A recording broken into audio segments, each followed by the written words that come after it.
بآیاتش ترا کار جزی نیست، کہ از یاسین او آسان بمیری، اس قرآن کی آیات سے تمہارا یہی سروکار رہ گیا ہے کہ عالم نزا میں سورہ یاسین سنا دو،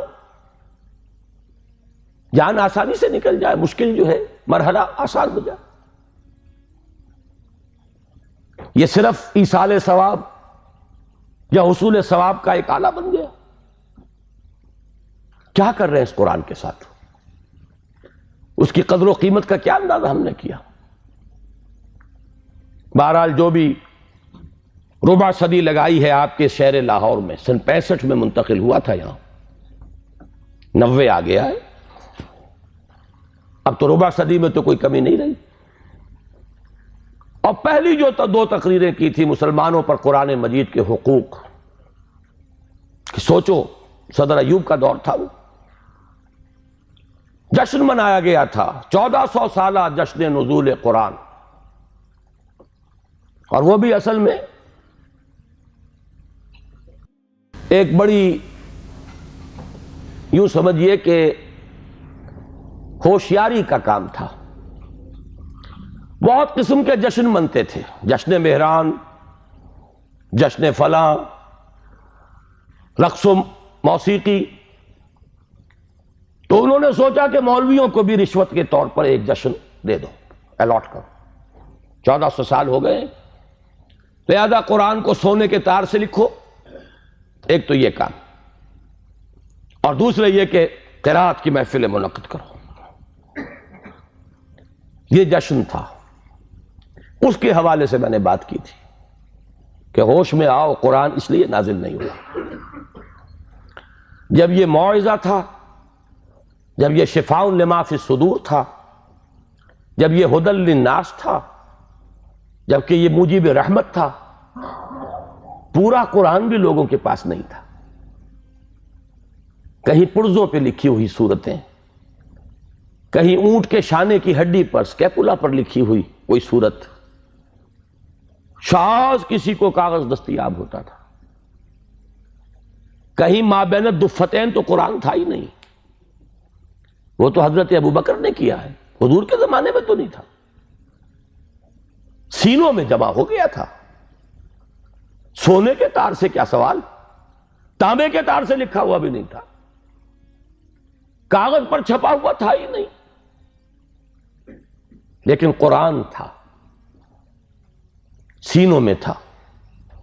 بل هو آیات بینات فی صدور الذین اوتوا العلم، سینوں میں تھا۔ اس قرآن نے انقلاب برپا کیا۔ آج ہم 1,000 روپے کا نسخہ جو ہے خرید کر بچیوں کو جہیز میں دیتے، لیکن یہ کہ وہ قرآن حقیقت میں نہیں ہے۔ لا یبقى من الاسلام الا اسمہ ولا یبقى من القرآن الا رسمہ، رسم الخط ہے۔ تو دوڑ پیچھے کی طرف ہے گردش ایام تو، ضرورت ہے لوٹنے کی قرآن کی طرف۔ اس لوٹنے کے لیے اپنی جگہ پر خود بھی آدمی طے کرے جو کمی ہے۔ اگر قرآن مجید آپ نے نازلہ بھی نہیں پڑھا ہے تو شرمائیے نہیں، اس کمی کی تلافی اب کیجئے۔ اور میں کہا کرتا ہوں کہ حضور کی بسم اللہ ہوئی تھی 40 برس کی عمر میں، جب قرآن کی پہلی آیت نازل ہوئی ہے اور حکم ہوا اقرا، آپ نے یہ کہا تھا ما انا بقاری، میں تو پڑھنے والا نہیں ہوں، پڑھا ہوا نہیں ہوں۔ 40 برس کی عمر تھی تب قرآن پڑھنا شروع کیا۔ اٹس نیور ٹو لیٹ، قرآن پڑھیے، قرآن سمجھیے، قرآن پر عمل کیجئے۔ اگر اللہ نے آپ کو فہم کی ایک بلند تر سطح پر، ہائر لیول آف کانشسنس پر فائز کیا ہے، اسی لیول کے قرآن کو پڑھیے۔ یہ ایک قرآن نہیں ہے، اس میں ہزاروں قرآن ہیں۔ ہر شعور کی سطح کا ایک قرآن اس میں علیحدہ موجود ہے،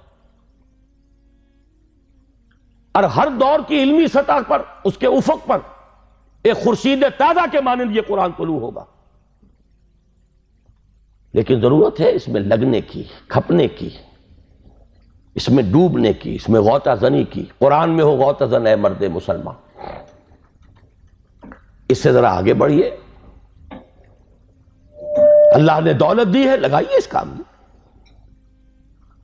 اور اللہ نے اولاد دی ہے جو سب سے بڑا ایسٹ ہے انسان کا، جو اصل صدقہ جاریہ ہے.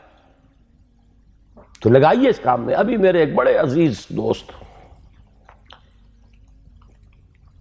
بڑی قدر ہے میری نگاہ میں ان کی، ایئر فورس میں بڑے اونچے مقام پر ہیں. وہ فرما رہے تھے کہ میں نے اپنے بعض عزیزوں سے یہ کہا کہ قرآن کالج میں بچوں کو داخل کرائیں، لیکن معلوم ہوا کہ آپ کے ہاں تو وہ اردو میڈیم ہے. اب اونچی سوسائٹی وہ تو اردو میڈیم میں اپنے بچے کو نہیں بھیجے گی، تو آپ کوشش کریں. میں نے کہا کہ ٹھیک ہے، سوچیں گے اس پر. بات سمجھ لیجئے کہ قرآن کالج آپ کے معاشرے کی ان ضرورتوں کو پورا کرنے کے لیے نہیں ہے. قرآن کالج ان دیوانوں کے لیے ہے جو طے کر لیں کہ ہمارا مطلوب و مقصود دنیا نہیں آخرت.